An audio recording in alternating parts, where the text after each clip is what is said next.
Assalamualaikum warahmatullahi wabarakatuh.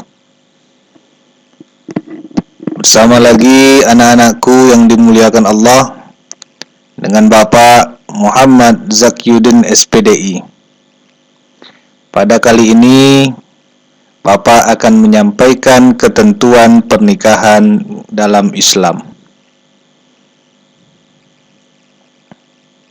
Anak-anak Bapak yang dimuliakan, sebelum Bapak sampaikan materi pernikahan dalam Islam, mari kita lihat dulu di Indonesia bahwa pernikahan dini 25% dilakukan oleh anak-anak yang berusia 15 sampai 19 tahun.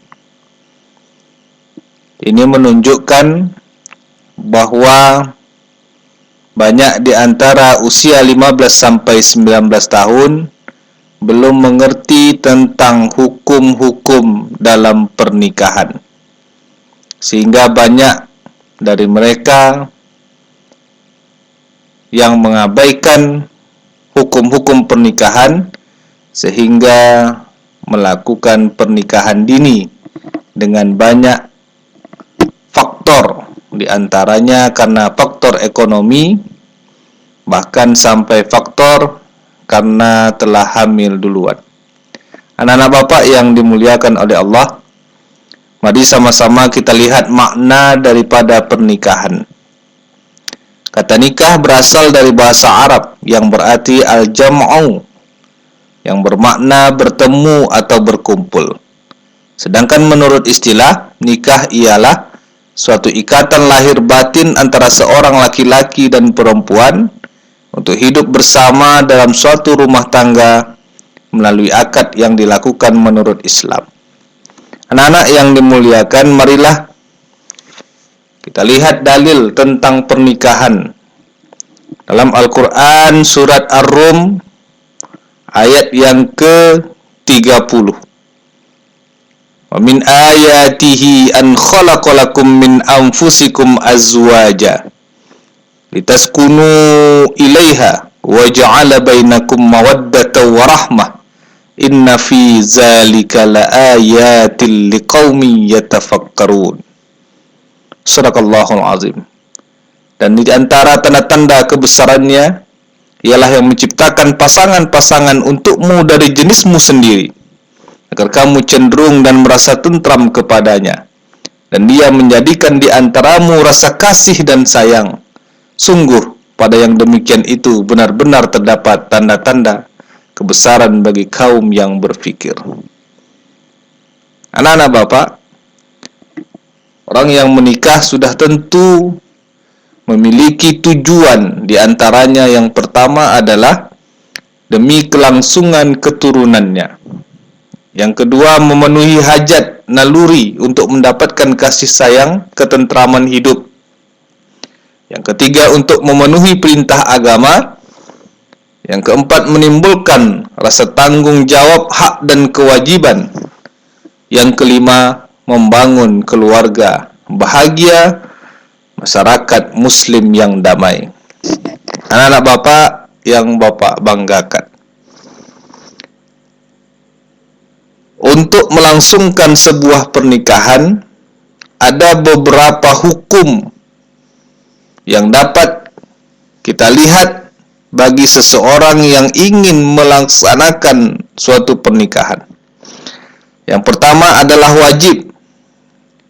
Wajib hukumnya bagi orang yang sudah mampu secara finansial, punya pekerjaan, punya penghasilan, dan juga beresiko jatuh ke dalam perzinahan. Jadi kalau ada ananda sudah mampu untuk melakukan pernikahan dan khawatir jatuh ke dalam perzinahan, maka hukum nikah baginya adalah wajib. Hukum nikah yang kedua adalah sunnah. Sunnah maknanya adalah bagi seseorang yang sudah mampu, namun walaupun tidak menikah, ia tidak takut akan jatuh kepada perbuatan zina. Hukum yang ketiga adalah haram. Haram haram ini bagi orang yang tidak mampu memberi nafkah lahir, tidak mampu memberi nafkah batin, yakni melakukan hubungan seksual, dan bagi orang yang punya niat sengaja untuk menyakiti pasangan hidupnya, maka jatuh haram hukumnya untuk menikahi pasangan tersebut. Yang keempat, makruh bagi orang yang tidak punya penghasilan sama sekali dan tidak sempurna kemampuan untuk melakukan hubungan seksual. Dan yang kelima adalah mubah. Mubah ini berada di antara tengah-tengah. Apakah untuk mendorong keharusan menikah ataupun mencegah pernikahan. Jadi dia berada di tengah-tengah keinginan untuk menikah dan tidak menikah, maka boleh atau mubah hukumnya. Anak-anak Bapak yang Bapak banggakan, selanjutnya marilah sama-sama kita lihat rukun dan syarat nikah. Jadi ada 5 rukun nikah yang wajib anak-anak ketahui. Di antaranya adalah yang pertama, adanya calon pengantin laki-laki. Calon pengantin laki-laki ini syaratnya adalah pertama Islam, kedua atas kehendak sendiri, yang ketiga bukan muhrim dari calon istrinya, dan yang keempat tidak sedang ihram haji. Yang kedua rukun nikah adalah calon pengantin perempuan. Syaratnya apa? Yang pertama Islam, kedua tidak terpaksa atau dipaksa, yang ketiga bukan muhrim calon suaminya, yang keempat tidak bersuami atau bukan di istri orang, yang kelima tidak sedang dalam masa iddah, dan yang keenam tidak sedang melaksanakan ihram haji atau umrah. Anak-anak Bapak, kita lanjutkan rukun nikah yang ketiga, yakni adanya wali nikah. Wali nikah ini adalah orang yang menikahkan. Wali nikah ini ada 2. Ada wali hakim, kalau kita kenal sekarang dengan Pak Kua, Bapak Kepala Kantor Urusan Agama di kecamatan tempat tinggal masing-masing. Dan yang kedua ada wali nasab, wali dari keturunan calon pengantin perempuan, seperti ayahnya, saudara laki-lakinya, anak laki-lakinya, dan lain sebagainya. Dengan syarat mukallaf, yakni Islam, dewasa, sehat akal. Artinya kalau gila tidak bisa menjadi wali nikah. Kemudian laki-laki merdeka, adil dan tidak sedang ihram haji atau umrah. Yang keempat, rukun nikah adalah 2 orang saksi yang adil. Dengan syarat Islam, dewasa, sehat akalnya, tidak fasik, dan hadir dalam akad nikah. Yang kelima, rukun nikah adalah ijab dan kabul. Ijab adalah ucapan dari wali nikah, dan kabul ialah jawaban dari calon suami dalam menerima pernikahan.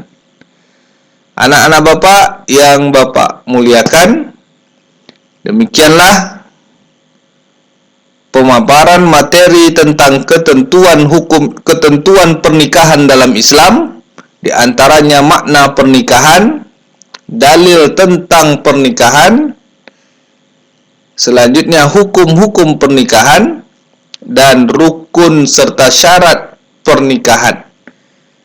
Mudah-mudahan pada pertemuan yang pertama ini dapat menambah ilmu tentang pernikahan.